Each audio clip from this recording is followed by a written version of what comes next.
Hi, this is Jeff Clark, editor of Big Gold, and I'm here with Chuck Butler of EverBank. And Chuck is one of the people I look to when I want to find out more about currencies, which ones are strong, which ones are not. And this is someone who's widely regarded as an expert in currencies. He's been doing it for 20 years now. So, Chuck, thanks for taking a few moments to spend with me here. Well, Jeff, thank you very much for inviting me. Let's talk about it, the inflation-deflation debate. It's still going on, and Harry Dent here at our conference made a compelling argument yesterday that deflation is actually what's coming next. And he bases that on demographics, that is, since the population is aging, not just in the US, but in other countries as well, that we're really going to see more of a deflation collapse as opposed to an inflationary bomb, if you will. So, what's your response to that? Because I know you study these kind of things, and I'm just curious. Do you see inflation next? Are you afraid of deflation, or are you convinced that inflation is what's coming? Okay. I'm not afraid of deflation. Deflation is really not that bad of a thing. It just means that you get to buy things cheaper. But inflation, to me, is something that each individual experiences. Okay, so the government may tell you that inflation is only 2%, but you personally feel it is running around 10% because you buy things like, tuitions and ballpark tickets and movie tickets and stuff like that. So to me, inflation is already bad here in the US. Now, we do have deflationary things in some asset classes like housing and wages. They've been pretty deflationary. But for the most part, we really are seeing more inflation than we are deflation. And we can see that in food prices, we can see that in just about everything that we use. So I think that we'll tend more to inflation because of the money supply that's being generated by the central bank. One reason that I buy gold is because of my fear what could happen to the dollar. But the dollar is kind of holding in there. It's hanging in there. It's not really falling that much. What's your prognosis here for the dollar? Is it really okay? Is it possible the dollar is just going to be fine? Or is there something else going on maybe that's going to happen? And based on whatever you see coming, how long does it take to play that out? Well, to me, we have things called currency trends, just like you have other types of trends. And the trends start for a particular reason, a fundamental reason, and they don't end until that fundamental reason has been corrected or is at least on the road to being corrected. So the dollar entered this weak trend about 10 years ago based on the fact that it had reached a level of indebtedness in the country that people were scared. Now, we've not gone anywhere down the road to correcting this debt problem. In fact, in the last 4 or 5 years, it has exploded even higher. So the trend is not over for a weak dollar. However, a trend is not a one-way street. So you can have volatility within that trend. You could have periods of time when the dollar is strong. Like we had 2005. The dollar spent most of the year trending up against the currencies, but the underlying trend still remained in place. And so until we see the US's navigation system steer them on that road to correction, I just don't think that the dollar can correct itself for a multi-year reversal of the trend.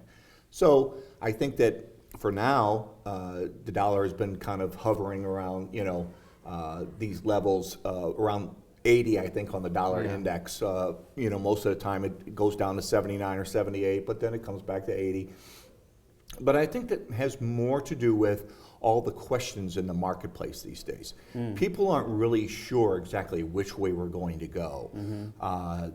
There's been a lot of volatility for the last couple of years, no clear direction as to where things are going to go. But I think that when all that starts to settle down, and I do believe it will, the problems in Europe and the problems elsewhere, they begin to settle down, then people start to focus on fundamentals again.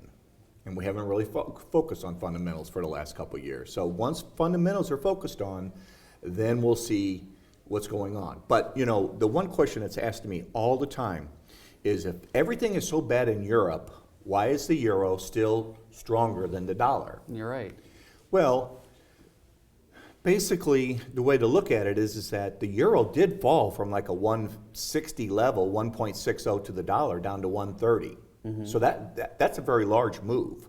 So it has lost a lot of value to the dollar during this time. But I think that what you're seeing now with the euro staying around 130 all the time, $1.30, is that the markets see this as an ugly contest.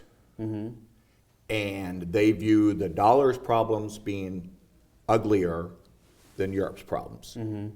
And so that's why, and until you see that euro fall to parity with the dollar, you're going to see that the markets believe that this is what's going on. And I was taught many, many years ago that the markets are never wrong. Right. Well, if the prognosis for the US dollar and the euro is not good, what are some strong currencies? If someone wanted to diversify outside of their own currency, let's say they're a US resident or a Canadian resident, and they want to buy a different currency, what are some of the stronger currencies right now around the world? Well, we'll get to that in just a second, but I mean, the idea here is that you really do want to diversify your investment portfolio so that a portion of it is outside your base country's currency. So keeping that in mind, then what if you're a dollar-based investor, then that means you need to invest outside of the dollar. So to me, you always want to look at a currency like the stock of a country. Use that criteria that you use for valuing stocks on that country. So in essence, basically what you have then is you look for the currencies or the country's balance sheet, you look for their leadership, their yield, their attractiveness to buy, ability to attract investors. When you do that, you come up with a list or just a handful of currencies that really make sense. And I view this as, as one of the main criteria you use for this. You'll see China in that list, you'll see Singapore in that list, Australia, Canada, and you'll see countries, the emerging countries, sort of like, let's see, Chile and Colombia. Those are very good emerging countries. The emerging markets are going to have their problems in the coming years because a lot of money is going home. So in other words, people in Germany that would make loans to lend, people in the emerging markets, they're taking that money home. So they're going to have to, the emerging markets are going to have to live on their own, but I think those are two countries that can do that. So those are some of the countries that I would look to diversify. Good. And then, of course, my favorite, what about gold, or gold and silver even? Well, I believe that gold and silver is a currency, and I shouldn't have left them off my previous list of currencies that you want to look at. But, I look at it, I'm one of the few bankers in the world probably that looks at gold as a currency, and I just think that, it was a currency thousands of years ago, and it still is today.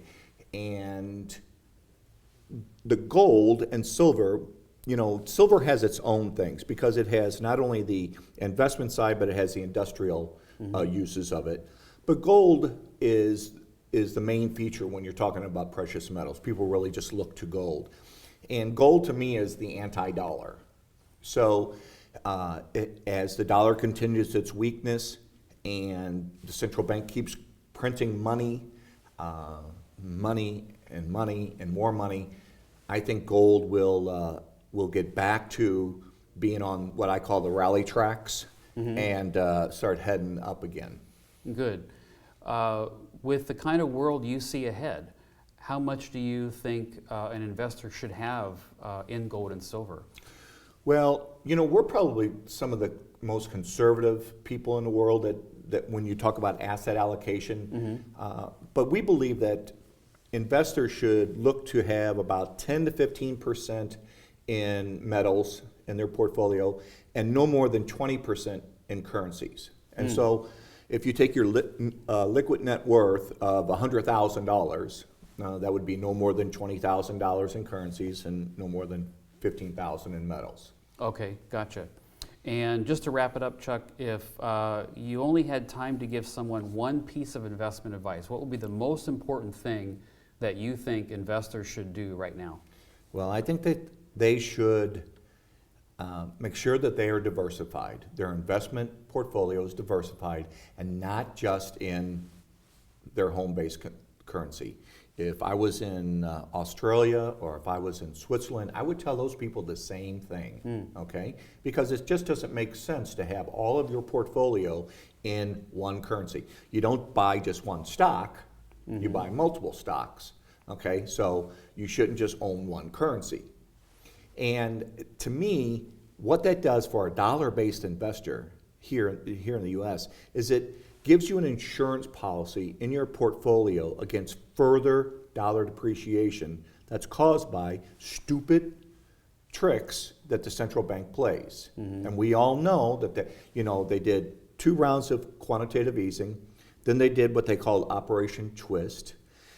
Now they're talking about doing sterilized bond purchases. All it is printing money and buying the bonds. The Fed bought 61% of the Fed's of the Treasury's auctions last year. 61% bought by the Fed. Where did the Fed get the money? They had to print it. So that's where I think that the dollar continues to go down, and people need to make sure that they're diversified. Very good. I couldn't agree more, and that sounds very bullish for gold and silver too. Yes, it does. Well, great. Thanks for your time, Chuck. I really appreciate it. Okay, thank you.